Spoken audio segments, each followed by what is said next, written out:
take shit. I got no love for the fakeness. If you wanna play tough and wanna hate this, I'll always show up. I don't ever slow up, no I don't take shit. I got no love for the fakeness. If you wanna play tough and wanna hate this, I'll always show up and make a statement. I don't ever slow up, no I don't take shit. I got no love for the fakeness. If you wanna play tough and wanna hate this, I'll always show up and make a statement. Everything I do, hey kid, don't ever let them get inside your head. Bastianini dan Marc Marquez yang memperebutkan tempat ketiga Piala Dunia di Barcelona. Akankah mereka ikut campur dalam pertarungan antar penantang gelar? Akhir pekan ini semuanya sudah diputuskan. Jorge Martin memiliki segalanya untuk menjadi juara dunia. 24 poin memisahkannya dari kejayaan. Dia hanya perlu mencetak 2 poin lebih banyak dari Pecco Bagnaia di sprint hari Sabtu untuk mencapainya. Begitu dekat hingga ada jurang yang memisahkannya. Pecco mengetahui hal ini, dan tidak seperti yang terjadi musim lalu, ketika Martin yang mencari keajaiban, kini dialah yang harus menyerang.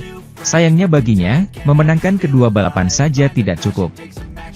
Dia membutuhkan lebih banyak, sekutu yang bisa mengungguli Martin dan mengambil poin sebanyak mungkin.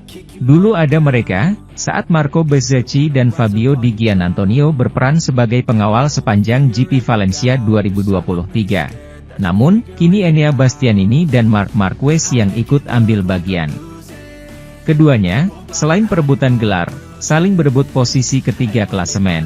Hanya 1 poin yang memisahkan, 93, dari bahasa Italia, semuanya akan diputuskan di babak terakhir ini. Beberapa hari menjelang Grand Prix, berbagai prediksi sudah mulai terdengar mengenai apa yang akan terjadi di akhir pekan ini. Sikap dan tujuan Marc Marquez yang selalu bersaing untuk menang tidak perlu diragukan lagi. Apa yang dipertaruhkan adalah bagaimana dia akan melakukannya.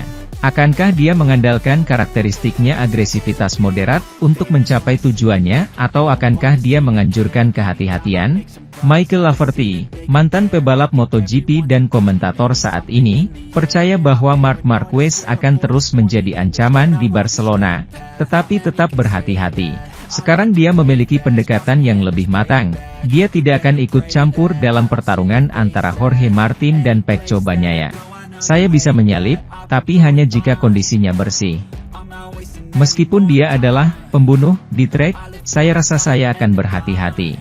Namun, hal itu pasti akan mempengaruhi hasil dengan menghilangkan poin atau mempersulit hidup mereka, kata Laverty.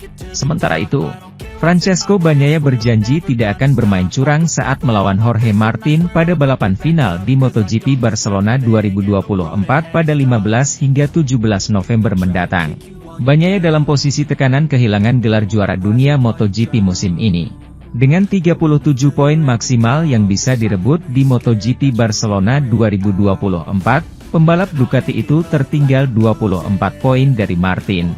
Bagnaia tidak punya pilihan lain kecuali tampil agresif sepanjang balapan sprint race dan full race MotoGP Barcelona 2024. Namun, juara bertahan MotoGP 2 musim terakhir itu berjanji tidak akan curang saat melawan Martin. Saya ada pembalap yang sportif. Saya atlet yang bangga menjadi sosok yang sportif. Saya tidak suka bermain curang, ujar Bagnaia.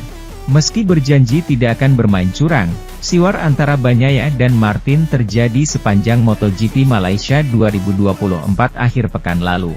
Siwar terjadi sepanjang latihan bebas, babak kualifikasi, hingga saat full race. Saat balapan MotoGP Malaysia 2024, Bagnaia terlihat sengaja menurunkan kecepatan di lap-lap akhir. Pecco diklaim sengaja melakukannya agar Martin kehilangan fokus. Taktik hampir membuahkan hasil, pasalnya Martin nyaris terjatuh di beberapa lap terakhir karena berambisi mengejar Bagnaia. Beruntung, Martin mampu menjaga posisi dan finish di posisi kedua. Ketika ditanya apakah dia sengaja menurunkan kecepatan di lap-lap terakhir untuk mengecoh Martin, Bagnaia mengatakan, "Anda tidak pernah tahu. Saya mengubah mapping power, dan kemudian saya kembali ke yang lama, kemudian saya menjadi lebih cepat." Di sisi lain, Ducati memang tidak mengeluarkan tim order kepada pembalap, tetapi ada satu hal yang diingatkan kepada pembalapnya dalam hal ini kepada Francesco Bagnaia yang akan berebut gelar juara dunia MotoGP dengan Jorge Martin. Marc Marquez akan dipromosikan dari Gresini ke tim pabrikan Ducati pada tahun 2025, yang berarti ia akan mendapat keuntungan dari mesin yang lebih baik.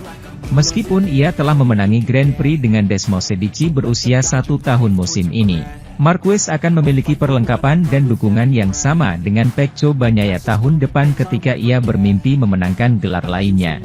Namun, meskipun masa depan Marquez terjamin, Ducati akan kehilangan Enea Bastianini ke KTM, Jorge Martin dan Marco Bezzecchi ke Aprilia, dan tim satelit Pramac mereka ke Yamaha. Namun mantan bos tim MotoGP Livio Suppo mengatakan kepada MOW Mac, ada logika di balik pengambilan keputusan Ducati. Tentu saja, jika Anda berada dalam situasi Ducati, di mana Anda memiliki motor terbaik dan hampir semua pembalap terkuat untuk mengendarainya, itu akan menjadi sangat sulit. Karena secara praktis tidak mungkin untuk mempertahankan semua pembalap, bahkan hanya pada tingkat ekonomi. Pertimbangkan bahwa mereka sampai pada situasi ini dengan memulai dari orang-orang muda yang pelit. Tetapi semakin banyak mereka menang semakin mahal pula biaya yang mereka keluarkan. Anda tidak bisa memberikan jutaan euro kepada 4 pembalap. Jadi mereka harus membuat pilihan. Wajar saja kalau mereka tidak akan terus seperti ini selamanya. Jelas gigi dalinya lebih suka Martin yang ikut kompetisi, bukan Marquez. Ducati mengembangkan Martin, Bezzecchi dan Bastianini menjadi pemenang balap kelas utama dan penantang gelar seperti sekarang ini. Namun keinginan masing-masing pengendara untuk mendapatkan keuntungan dari dukungan pabrik telah menyebabkan mereka keluar. Memilih Marquez bertentangan dengan filosofi Ducati dalam membesarkan anak-anak muda yang sedang naik daun, tetapi kemenangan gemilangnya musim ini membenarkan mengapa ia dipilih.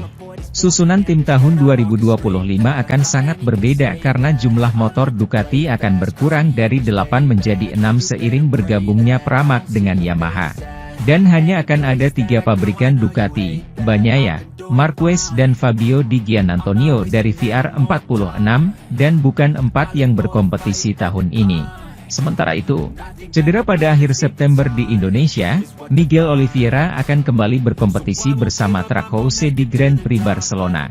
Setelah absen selama hampir 1,5 bulan, Miguel Oliveira akan kembali berkompetisi di akhir pekan, untuk Grand Prix terakhir tahun ini. Timnya, Trackhouse Racing, telah memastikan kembalinya dia ke putaran Barcelona, meskipun dia belum pernah membalap sejak akhir September. Pembalap asal Portugal itu mengalami kecelakaan parah saat latihan pertama di Grand Prix Indonesia hingga pergelangan tangannya patah. Dia segera dikirim kembali ke Eropa untuk menjalani operasi, sebelum mengalami masa pemulihan yang tidak menentu. Oleh karena itu, hal ini berlangsung hingga minggu ini, karena ia akan mencoba untuk kembali ke setang Aprilia RS GP24 miliknya setelah memenuhi pemeriksaan medis tradisional, yang seharusnya memberinya lampu hijau.